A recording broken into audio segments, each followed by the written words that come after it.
Here now, Mike Tirico.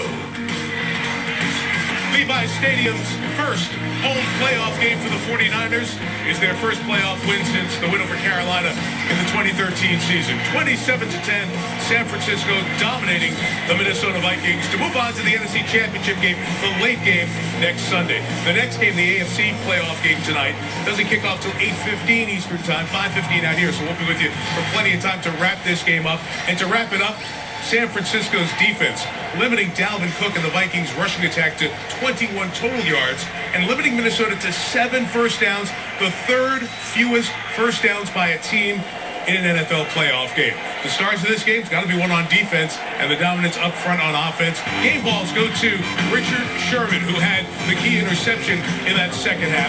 George Kittle, forget the 3 catches, sensational blocking. And Tevin Coleman, that triumvirate and running back, over 100 yards for the 49ers. Standing by now. Michelle, thank you, with Tony Dungy and Rodney Harrison. Guys, you as a player and a coach won 12 playoff games. You won 10 playoff games. Before we jump ahead and break this game down, just the joy of being a part of a winning postseason game. You were talking to John Lynch at the end over here. I did. I told John I was so proud of him, and we did talk about 97 and our first win and just how special it is when you get all of these people behind you and you realize, hey, we've taken that first step. Yeah, I'm going to look at Minnesota, Mike, and it was just so difficult to go on the road, have an emotional win with the Saints, and come back and play on the West Coast against the #1 seed. That's why it's so important to have that home field advantage. They were dominated on the ground in the second half. San Francisco ran the ball 47 times in this game, 29 times in the second half. Let's jump to Jimmy Garoppolo. A lot of attention on his first playoff start. Your assessment of how he played today? I thought he played really well, and I thought Kyle Shanahan, the coach, had a great game plan early in the game. Play action, get the ball out quick, throw it off the play action, give him some easy reads, and he was sensational finding these open receivers. The thing that really impressed me most about him, Coach, was his toughness. We were in there watching the game. He hurt his ankle, and I thought it was over for him, but he came in there, made some big plays, and that's what I've been saying all year. He is one of the toughest quarterbacks out there. Garoppolo just 11 of 19 passing, so the numbers don't jump out at you, but was efficient, did throw the 1 interception, wasn't on target as often as we've seen him earlier in this run. And this is what he's going to have to learn. You come out, you're feeling great, I can get the ball in everywhere. You don't have to take those kind of chances when you're dominating up front like they did, and this is what he'll learn. And credit to Kyle Shanahan. In the second half, Garoppolo wasn't as sharp with some of the timing stuff. They just ran the ball. It was working. That's all you have to do, Mike. Well, you know what? We saw the Sugar Hill Gang at halftime. Yeah. The 49ers gave us some old school football today. Control the line of scrimmage offensively and defensively. Run and stop the run, and you're going to win. That was a good one right there. I knew you were going to work that in. Way to go. We talked about the run game. So much credit to the dominance that they had up front and established in this game. Yeah, and you heard them go and talk about how they had to control the line of scrimmage, and they did it up front. It was blowing people off the ball, those backs making one cut and going downhill. Yeah, we talked in the pregame about them having 3 really good backs. I thought Raheem Mostert was going to come out, and that was a surprise. And then they get Tevin Coleman here, but just dominating up front. I mean, Tevin Coleman is a really good back, but you kind of look at Minnesota, they just completely got handled at the front line of scrimmage, folks. And it really was that zone blocking scheme that got those backs into the secondary. They were coming downhill all day and into the Minnesota secondary. Coleman had 22 carries. Mostert had 12. Breida had 8. We know Coleman had over 100 yards in that touchdown that you saw there. The 47 rushing attempts from the 49ers, that's a playoff franchise record. And this is a franchise that's played a bunch of playoff games, so they really established it on the ground. Then on the flip side of that, when you have a defense that can stop the other team's run, which is what Dalvin Cook of Minnesota does best, that gives you a great chance to dominate the game, and that's what we saw. To me, of all the things I saw today, that would give me the most confidence as a 49er fan. That defensive line flew around, they penetrated, they dominated the line of scrimmage. Dalvin Cook is a really good back. Minnesota knows how to run the ball. They couldn't make a yard today, and it was that front that got it done. Yeah, that front was tremendous getting after the quarterback. They did everything they could to get Dalvin Cook the ball. They tried to run him in between the tackles. They worked on screens.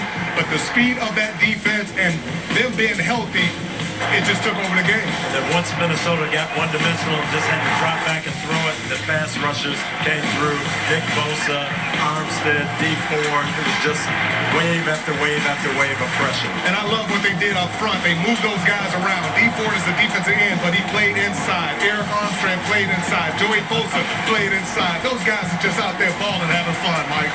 And then Bosa, we thought he was injured. He gets up and he yucks it up with the crowd. Lazarus. He had 2 sacks in his NFL playoff debut. The likely defensive rookie of the year of the NFL. Armstead, Buckner each had 1. First-round draft picks all invested by John Lynch, the GM, on those guys.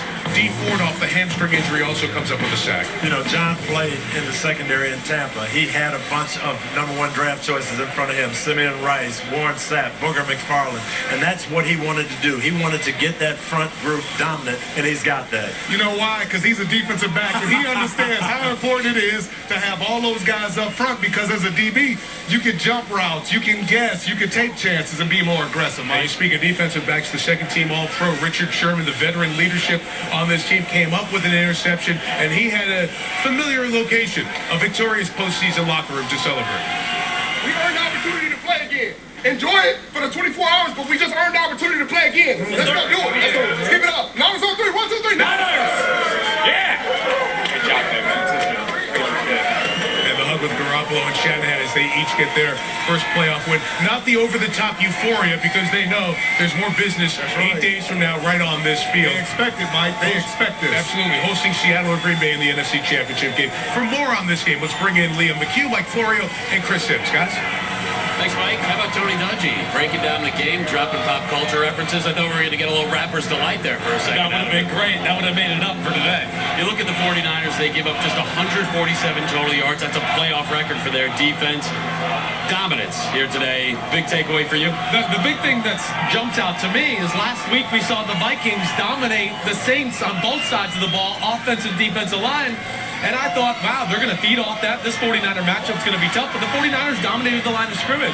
And really, the Vikings could get nothing going. I think that's where I start, just right there. The 49ers looked like the team we saw the first 10 weeks of the season with that dominant defense in the run game. Yeah, and the 49ers did to the Vikings what the Vikings wanted to do to the 49ers. They wanted to be able to run the ball, and they just couldn't. And if the Vikings can't run the ball, they can't do anything else. Everything in their offense flows from the ability to get that defense back on their heels, worrying about Dalvin Cook. And if you can't get that engine started, nothing's going to work, and we saw that today. All right, so you look at the 49ers defense, they stopped him. We talked about Kirk Cousins, things that were working for him leading up to this game, and then all of a sudden went away. What did you see? Well, I think the great team speed of the front seven from the San Francisco 49ers. First of all, like Mike talked about, they couldn't get Dalvin Cook going sideline to sideline because Quan Alexander, Jaquaski Tarter back. The defensive ends are so fast, so they were all over the run game. And then the discipline of Bosa and D Ford to constantly be there, right? Every time we saw Cousins do the bootleg, somebody was in his space and he had to try to get the ball out of his hand. And D Ford was the key. He'd been injured. He'd missed time. To get him back with those other defensive linemen, they were dominant, and that's how they've tried to build this defense around that dominant defensive line. You get them all healthy, you get them all ready to go, and they're hard to stop. All right, dominant effort by the 49ers. They move on. Let's go back to my... Yeah, they're sitting back and watching tomorrow night the game on Fox and hoping it goes double overtime. You guys just knock yourselves out because you're going to have to come out here 6:40 Eastern time with the kickoff of the NFC Championship game. Either the third in what would be a trilogy. The first 2 were sensational in Seattle and San Francisco. That has been discussed, and we'll discuss each one in a moment. You guys have been in this position. You get asked the question. You say, it doesn't matter. It doesn't matter. But you can answer the question. What about a Seattle-San Francisco third round? I really believe that that's what these guys want, the coaches and the... NBC Sports thanks you for watching this special presentation of the National Football League, celebrating 100 seasons.